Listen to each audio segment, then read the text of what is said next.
Olá galera do sétimo ano, como é que vocês estão? Tá tudo bem? Meninos, hoje nós vamos falar a respeito de fusos horários. Falaremos a respeito da origem dos fusos horários, qual é a dinâmica dos fusos horários e faremos, na verdade, quase que uma revisão daquilo que vocês estudaram no ano passado, no sexto ano, com tia Karine. Tá certo? Os fusos horários eles são de fundamental importância para que nós possamos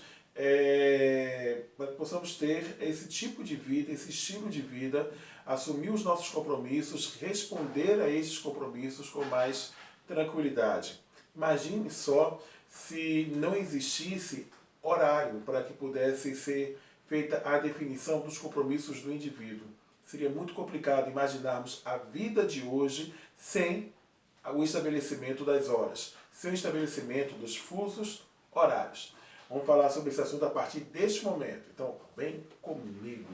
Bora lá. Quando nós falamos a respeito de fuso horário, nós temos que entender que nem sempre nós tivemos horários definidos em todos os pontos do planeta Terra.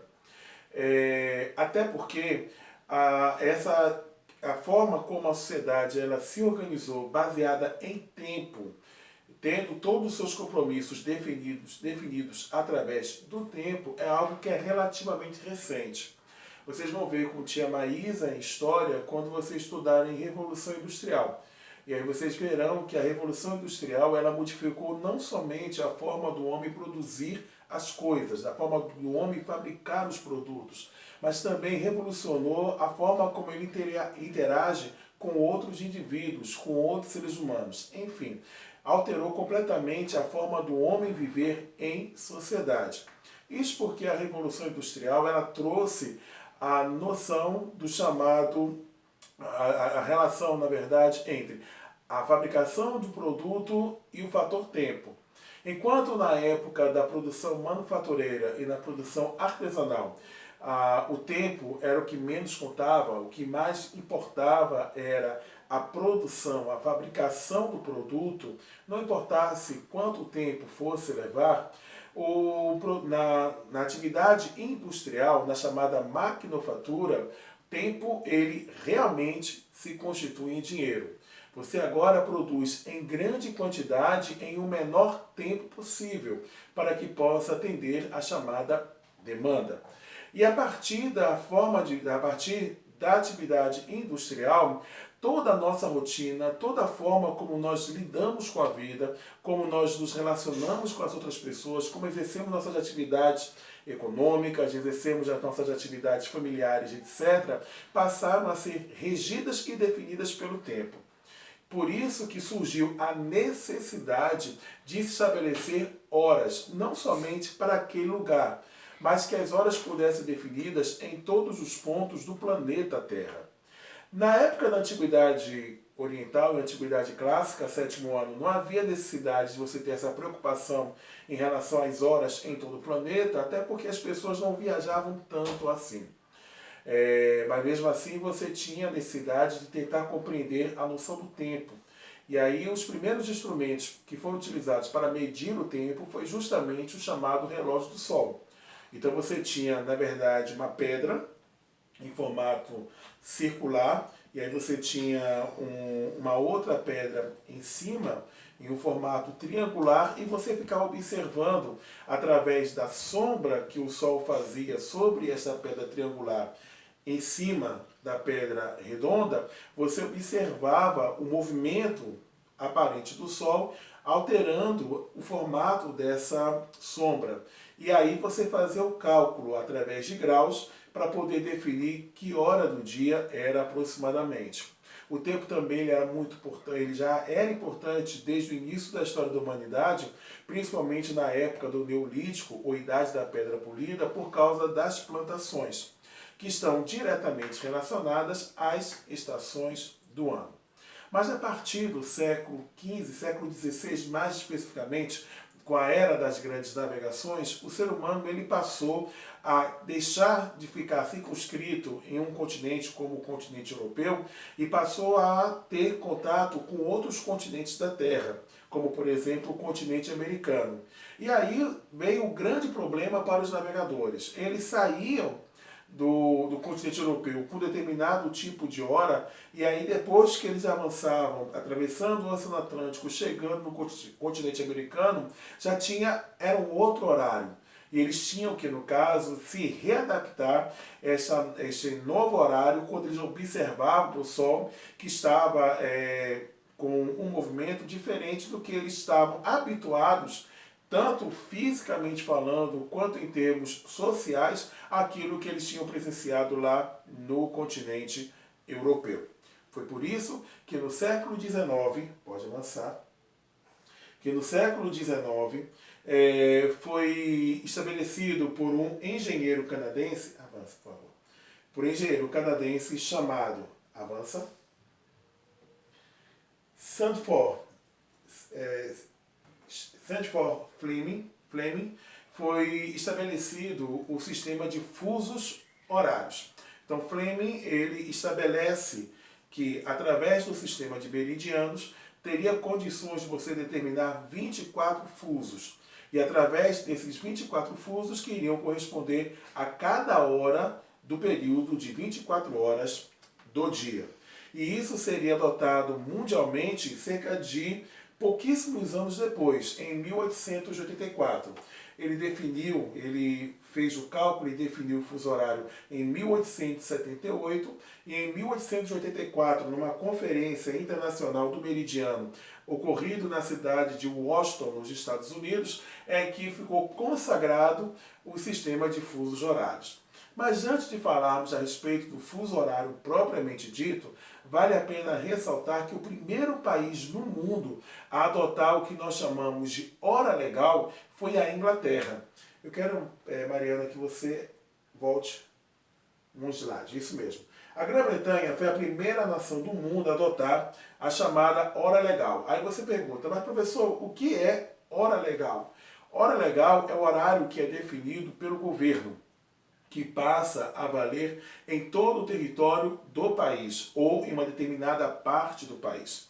Essa hora legal ela é utilizada principalmente para poder uniformizar as transações comerciais. Imagine só como é que seria a vida, por exemplo, de uma cidade que metade dessa cidade está em um horário e a outra metade está em outro horário. Os bancos eles funcionam com horário pré-determinado. Eles têm hora para poder abrir, hora para poder fechar. Aí tem as transações bancárias e comerciais que também estão diretamente relacionadas ao fator hora, ao fator tempo. Então, para poder justamente facilitar as transações comerciais, as transações bancárias, principalmente, é que alguns países começaram a adotar a chamada hora legal. No caso da Inglaterra, a hora legal definida pelo governo britânico passou a vigorar na Inglaterra, no país de Gales, na Escócia e na Irlanda, que é justamente o Reino Unido, a Grã-Bretanha, país de Gales, Escócia e Irlanda, hoje só Irlanda do Norte. Mas naquela época também a parte sul da Irlanda fazia parte do Reino Britânico. Contudo, apesar de alguns países adotarem a hora legal, não havia um critério que valesse para o mundo todo. Então era extremamente complicado. Às vezes um país vizinho tinha uma diferença de hora de 2, 3. E olha que o país não era tão grande assim. Aí vocês perguntam, mas professor, por que essa diferença de horário entre um país e outro? Muitas vezes era o critério adotado pelo próprio governo, pelo costume daquela sociedade, sem levar em consideração critérios científicos ou critérios matemáticos para que pudessem embasar o pensamento e a ideia deles. Foi por isso que lá em Washington, quando aconteceu a Conferência Internacional do Meridiano, se utilizou critérios científicos e técnicos para poder resolver esse problema em relação à hora mundial. Pode avançar. De acordo com esta conferência, ficou estabelecido que o nosso planeta ele seria dividido em diversos meridianos. Vocês viram isso no ano passado, que meridiano é uma linha imaginária que vai no sentido norte e sul, na posição vertical. E aí o meridiano ele é utilizado para que possamos fazer a medição de longitude. Mas também o meridiano, ele é utilizado para que nós possamos definir a hora em uma determinada região. Então, no caso, seria a Terra dividida em 24 fusos. Entre um fuso e outro, você teria uma distância de 15 graus. Vou repetir. Entre um fuso e outro, você teria uma distância de 15 graus. Levando em consideração como meridiano principal, ou chamado meridiano 0 grau, o meridiano de Greenwich, que corta justamente o observatório de Greenwich, que fica na capital da Grã-Bretanha, na cidade de Londres. Tá certo? E teríamos o antimeridiano, ou chamado meridiano oposto, ou meridiano antípoda. Esse antimeridiano seria chamado de linha internacional de data, que nós podemos chamá-lo pela sigla LID, ou LID, tá bom? Então, no caso, enquanto o meridiano de Greenwich ele serviria de base para a determinação dos fusos horários, o antimeridiano, a linha internacional de data, ela vai servir de base justamente para que você possa ter a noção da diferença de dias, tá ok? E nós vamos ver como é que funciona tanto o meridiano de Greenwich quanto a linha internacional de data. Seguindo. Os 24 fusos horários com 15 graus cada um, que foram justamente os fusos que foram definidos, sendo que 12 fusos eles ficariam a leste de Greenwich e 12 fusos ficariam a oeste de Greenwich. Então, bora relembrar? São quantos fusos horários? 24. E por que são 24, tio? Porque cada fuso corresponde a uma hora. Não é isso? Cada fuso corresponde a uma hora. Qual é a distância entre o meridiano de um fuso horário para o outro meridiano de fuso horário? 15 graus. Sendo que desses 24 meridianos de fuso, ou 24 fusos horários, nós teremos 12 a oeste de Greenwich e 12 a leste de Greenwich, para completar justamente o número 24. Pode passar. E aqui eu trouxe para vocês o planisfério mostrando justamente os fusos horários do mundo. Então, pegando aqui ó, o 0, que pega justamente o fuso que compreende ao meridiano de Greenwich, que nós também chamamos na parte de fuso horário de GMT, que seria, no caso, o tempo pelo meridiano de Greenwich, na tradução assim, bem grosseira, que poderia ser feito. E aí, no caso, nós podemos levar em consideração o seguinte: 12 fusos a oeste de Greenwich, tá certo? Então vai ter 12 horas para cá, e 12 fusos a leste de Greenwich, ou seja, 12 fusos para lá. Aí você pergunta assim, mas como é que esses fusos horários eles vão funcionar? De que forma eles entrarão em funcionamento? Vamos relembrar. O nosso planeta, ele exerce de 14 movimentos. O nosso planeta, ele tem 2 que são mais importantes. A Terra faz 14 movimentos. Dos 14, 2 são extremamente importantes, que é justamente o movimento de translação e o movimento de rotação. Vocês viram isso também no ano passado. O movimento de translação, ele é o movimento que o nosso planeta faz girando em torno da nossa estrela, girando em torno do Sol, que gasta 365 dias para que isso possa acontecer. O momento de translação está diretamente relacionado à questão do ano, mas também está relacionado à questão das estações climáticas, tá? Mas não é o que nós queremos neste momento. Então, qual é o movimento que tem tudo a ver com a questão da hora? É o movimento de rotação, que é o movimento que o nosso planeta faz em torno do seu próprio eixo, quando ele gira em torno do próprio eixo. O nosso planeta, ele gasta em torno de 24 horas para que possa fazer uma volta completa em torno de si mesmo, tá certo? E aí, no caso, nós observamos que existem o chamado movimento aparente do Sol e existe o movimento real do nosso planeta. Pelo movimento aparente do Sol, você já observou que o Sol ele nasce no leste e se põe no oeste, não é isso? Só que a Terra ela não gira do leste para o oeste, ela gira do oeste para o leste. Vou repetir. O nosso planeta, ele gira no sentido oeste-leste. E é graças justamente a este sentido de que o nosso planeta ele gira do oeste para o leste, é que faz com que o Sol nasça primeiro no leste, para depois ele nascer no oeste. Entenderam? E aí, por isso que os 12 meridianos, ou melhor dizendo, os 12 fusos horários que nós temos a leste do meridiano de Greenwich, as horas elas vão ser acrescidas, tá certo? Então você vai colocar o sinal de mais. E no caso dos 12 fusos que ficam a oeste de Greenwich, como o Sol vai nascer depois para o hemisfério ocidental, obviamente você vai ter o decréscimo de horas. Então você vai colocar no sinal negativo, tá bom? Então as horas elas vão aumentar no sentido leste, para os fusos que estão a leste de Greenwich, e as horas vão diminuir para os fusos que estão a oeste de Greenwich. Aí vocês podem falar assim, mas professor, e naqueles países que são bem grandes, que são extensos, não fica complicado não? No caso eles vão ter mais de um horário? Sim, eles vão ter mais de um horário. Vamos pegar o exemplo do nosso país. O Brasil é o 5º maior país em extensão territorial. Já vimos isso nessa etapa. E nós vimos que, como o Brasil ele é muito grande, não significa que ele só tem apenas um único fuso horário. Nós temos várias horas em território brasileiro. É bem verdade que o horário principal é o horário de Brasília. É por isso que nós afirmamos que a hora legal do Brasil é o horário de Brasília.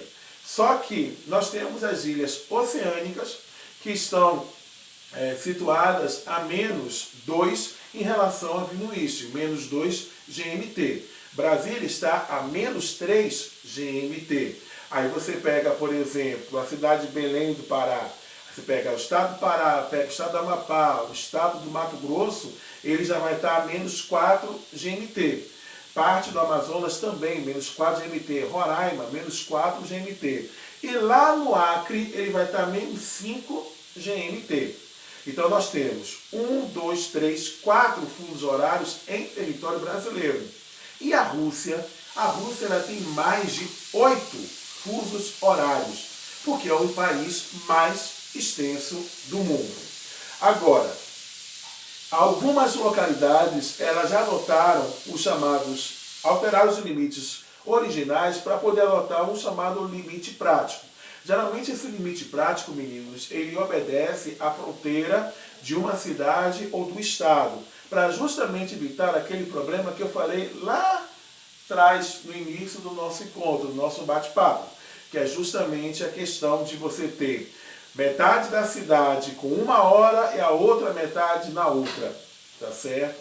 E aí, para evitar esse tipo de problema, os limites dos fusos horários, eles fazem uma verdadeira dança, porque eles vão acompanhando justamente as fronteiras internacionais de alguns países, ou os limites de estados ou municípios. Pode avançar. Na região do antimeridiano, ou IDL, os fusos eles terminam em 172 graus e 30 minutos oeste e 172 graus e 30 minutos leste. Neste caso, o horário, meninos, é uma coisa bem interessante. O horário no antimeridiano ou na linha internacional de data será o mesmo. O que vai mudar é o dia. É isso mesmo. O que vai mudar é o dia. Então, por exemplo, se você estiver a leste do meridiano, do antimeridiano da linha internacional de data, se você estiver a leste, aí no caso você vai diminuir um dia. Se você estiver a oeste, você vai acrescentar um dia. Então é muito interessante que, por exemplo, na região entre as ilhas Samoa e a ilha Samoa Americana, elas são cortadas pela linha internacional de data. E elas comungam no mesmo horário. Sendo que a ilha Samoa, o horário lá, vamos imaginar, é 12 horas, 9 horas lá, tá certo? Na Samoa, e 9 horas também na Samoa americana.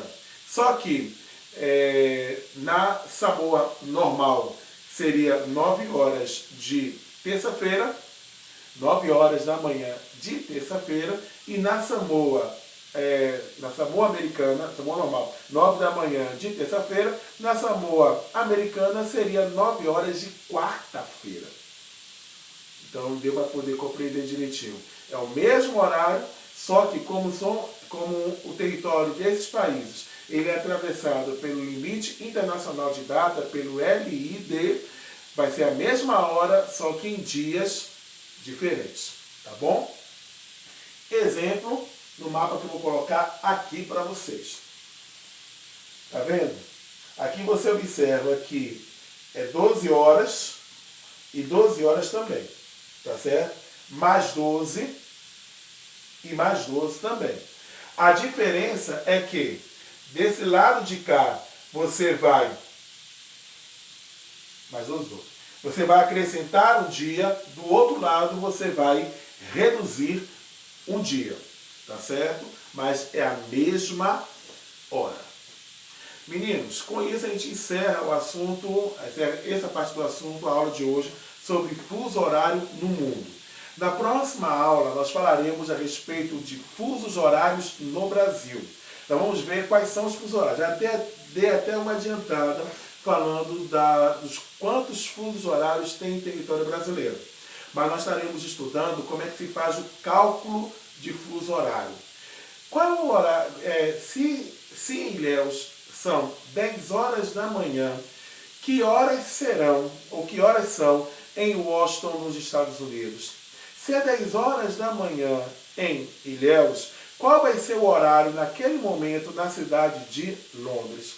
Esse cálculo de fuso horário a gente vai estar relembrando na próxima aula. Então, um grande abraço, até lá!